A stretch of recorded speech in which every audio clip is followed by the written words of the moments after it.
Water. The one element on this planet that makes our planet different from all the other planets in our solar system. Water.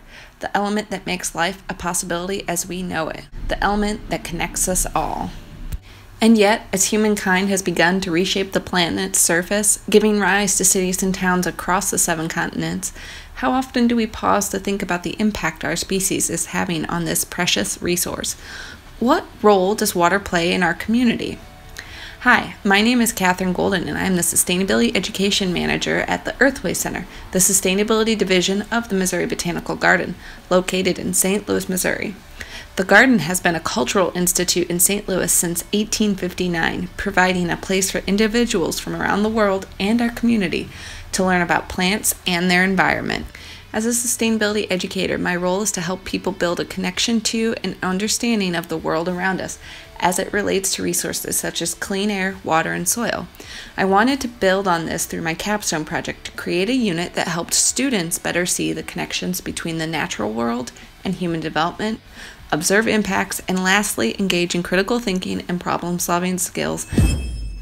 Water is quickly becoming an ever-increasing issue that communities around the globe face, from floods and droughts to contaminated drinking water or no access to water at all. For my community, the biggest problems facing our waterways is outdated stormwater infrastructure and behaviors that lead to poor water quality. To begin, we work to increase our knowledge in building our cultural understanding of our local waterways. We started with a global look as we quickly named the major oceans, visually looked at a map of planet Earth and our waterways, and then narrowed it down to a national level, looking at video and maps of the major river basins in the United States. We then stepped down closer and looked specifically at the Mississippi River, one of the most important and influential rivers for our community and the state of Missouri. These maps helped us define the term watershed and helped us identify what watershed we were a part of. Students were curious to explore this new identity, and we had a very engaging class discussion where students wondered why we didn't know more about the watersheds we lived in. One student was very enthusiastic in this discussion and made the comment that we should add our watersheds to postal addresses. So my address would now be Cat Golden, St. Louis, Missouri, Mississippi River Watershed. We looked for the close streams and creeks and figured out which creek or sub-watershed the water from our schoolyard would flow to. We went to the Enviroscape model, which helped us visually demonstrate how pollutants on land can sometimes be a problem for a local watershed. Using simple household items like pepper and chocolate sprinkles, we polluted our model and saw the immediate impact on the water quality. Other areas of possible water contamination.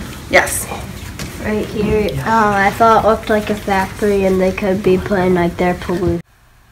Students were amazed and taken aback by how many different places water pollution might be occurring in our community, and they had a blast making the model polluted. I gave students an opportunity to write or draw a letter to help capture their thoughts and tell others. Students began to make connections between things that they might see or do and the impact on our environment. For example, students already knew littering was bad, but this helped give them a visual as to why littering might be bad for our community and our waterways. Students had lots of questions and ideas to help reduce this pollution in our watershed. I was amazed at the ability of my students to develop a sense of stewardship or ownership in protecting their watershed without having to leave the classroom. Just by building a sense of identity and personal connection to their watershed, their thoughts and critical thinking gears were already turning into overdrive. But we weren't finished. I wanted to provide the students with an opportunity to engage in the problem-solving process. So we went outside and conducted a schoolyard assessment survey of the grounds. This survey involved having the students draw maps of their schoolyard, identify where stormwater flowed through the yard, and any infrastructure or problems with pollution related to water on the school campus they could identify.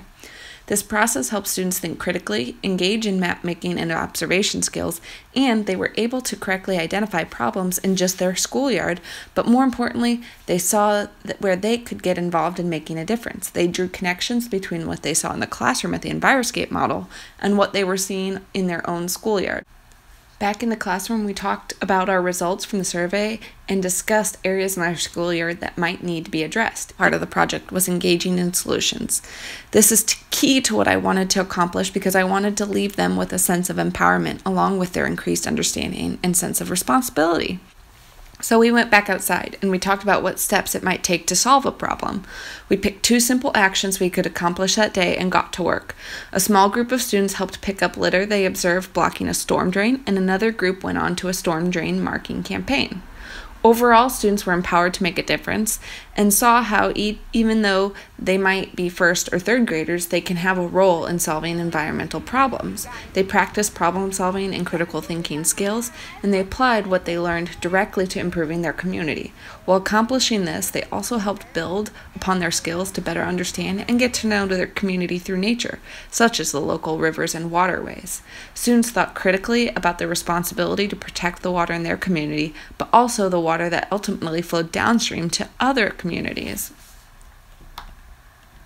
I was amazed at the impact this unit had on the students' perception of the world around them, connection to their community, and also confidence as they became active problem solvers and saw a place for their thoughts and ideas in the world around them.